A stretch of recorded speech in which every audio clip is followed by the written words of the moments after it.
का ख्वाब। सदियों से चली आ रही गरीबी, असमानता, जातिवाद को मिटाने का ख्वाब, धर्म, जाति, वर्ग को मिटाने का ख्वाब, इन सभी से धर्म, जाति, वर्ग और भाषा, इन सभी से ऊपर उठकर बढ़कर अपने देश को आगे ले जाने का ख्वाब। And the seeds of these dreams were sown during our freedom struggle itself.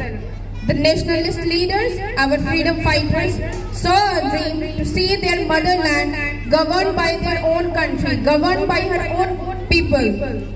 These dreams of Swatantra Bharat did not let them sleep during the entire freedom struggle. आखिरकार बड़ी मुद्दतों के बाद वो दिन आ ही गया जब हमारा देश आजाद हो गया। आजादी एक सपना न बनकर एक हकीकत में बदल गई।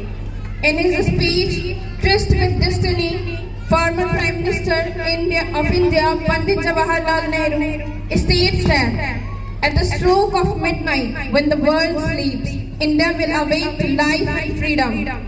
India is the cradle of human race, the birthplace of human speech, the mother of history, the grandmother of legend, and the great grandmother of tradition. बीते 70 सालों में बहुत सारे सपने हैं जो सच हुए, लेकिन वो सपने जो नवजात भारत ने देखे थे, जिनकी नींव 26 जनवरी 1950 को डाली गई थी, वो सपने अभी भी हकीकत में बदलने बाकी हैं, और यही वो सपने हैं जो भारत को सोने नहीं देते। Our dream of prosperous nation will be accomplished when, as the father of our nation, Mahatma Gandhi said, no one will go to bed with an aching stomach out of hunger. We need to aim at achieving the eyes without tears. So the dream number 1 is economic prosperity. आर्थिक संपन्नता। आर्थिक संपन्नता वो पहलू है जिस पर किसी भी देश की तरक्की की नींव रखी जाती है। आर्थिक संपन्नता एक सोशल टर्म है। आर्थिक रूप से समृद्ध राष्ट्र वो है जहां समाज के सभी वर्ग सभी रूप से लाभान्वित हो और सभी के जीवन और शिक्षा की जरूरी बुनियादें पूरी हो तथा रोजगार का समान अवसर प्राप्त हो। लेकिन सबसे बड़ी बात यह है कि जहां से हमने शुरू किया था वहां से लेकर आज तक भारत दुनिया का सबसे फास्टेस्ट ग्रोइंग इकोनॉमी की सूची में आ चुका है। ये बहुत ही काबिले तारीफ है। India ranks second in the farm output, but people die out of hunger here. Among the 3 sectors of economy, agriculture contributes only 1/4 of country's total economy. यहाँ गौर करने वाली बात यह है कि जहाँ भारत अमीरों की संख्या में 6ठे स्थान पर आता है, वहीं दुनिया की 1/3 गरीबी यही बसने वाली है, जिन्हें एक वक्त का रोटी भी सही से नहीं मिलता। तो क्या हम सही मायने में आर्थिक रूप से समृद्ध हैं? नहीं। No, and the removing these economical disparities to be a truly prosperous nation is the dream that do not let India sleep. Dream number 2, terror-free India.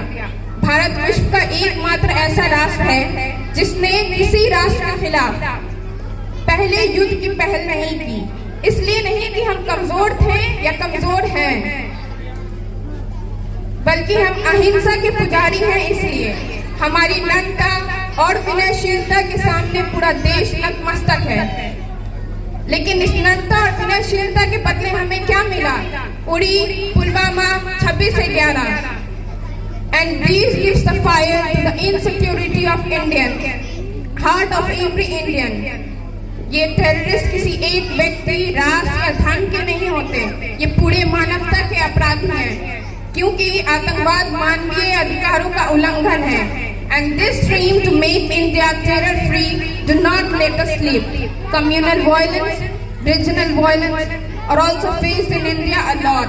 To tackle this, we should have a strong intelligence network of a government, officials and citizens. We should not forget the anthem. मजहब नहीं सिखाता आपस में बैर रखना, हिंदी है हम, हिंदू सिता हमारा। Dream number 3 and the most important one, women's safety, नारी सुरक्षा. Safety of women become a serious problem in India. Domestic violence, sexual assault, Murder are common forms of violence against women in India. Dowry death is an extreme form of murder. A wise man in the past said, a nation's progress can be measured seeing how it treats its women. It is the high time for all of us to measure steps, eradicate violence against women. And last but not the least, education, a field which needs a lot to achieve. The students who be educated today will be the citizens of the nation tomorrow. We live in a time when technology is rapidly changing. India must continue to invest in innovation and technology. India must also work to reduce its carbon footprint and address environmental issues such as air and water pollution.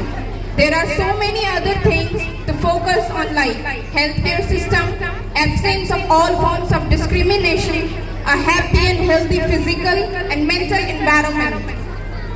जो भी सपने भारत में देखे उन सपनों को सच करने के लिए काबिलियत चाहिए और वो काबिलियत शिक्षा से मिलती है, इसलिए शिक्षा सबसे जरूरी है.